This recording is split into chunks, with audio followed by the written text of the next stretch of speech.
നമ്മളൊന്ന് ചിന്തിച്ച് ചോദിക്കുക, സ്വർഗത്തിൽ നിന്ന് ഇങ്ങനെ നോക്കുകയാണ്. ഈ സാറ്റർഡേയിൽ ഭൂലോകത്ത് എവിടെയെല്ലാം ദൈവത്തെ ജനം ആരാധിക്കുന്നല്ലേ. നമ്മുടെ മഹനീയ സഭകളിൽ തന്നെ എത്ര ആരാധനകളാണ് സാറ്റർഡേ ഉയരുന്നത്. അവിടെ തന്നെ പല നിലകളിൽ ദൈവത്തെ പല പല പല സാഹചര്യങ്ങളിലൂടെ കടന്നു പോകുന്നവർ ഉപവസിക്കുന്നു, പ്രാർത്ഥിക്കുന്നു. അവിടെ എന്നെ കാണണം, അതിലിച്ചിരി വീറും വാശിയും വേണം. കരയാൻ പ്രേരണ ദൈവം നൽകുമ്പോൾ കരഞ്ഞോണം. നിലവിളിക്കണമെങ്കിൽ കർത്താവിൻ്റെ സന്നിധിയിൽ നിലവിളിച്ചു.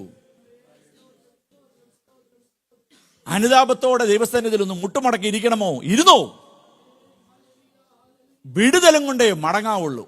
എന്നിട്ട് പറയണം, ചില പ്രതിസന്ധികൾ എന്നെ ഭരിക്കുന്നുണ്ടായിരുന്നു, ചില പ്രതികൂലങ്ങൾ എനിക്കെതിരെ ചോദ്യചിഹ്നമായിട്ട് ഉയർന്നിരുന്നു.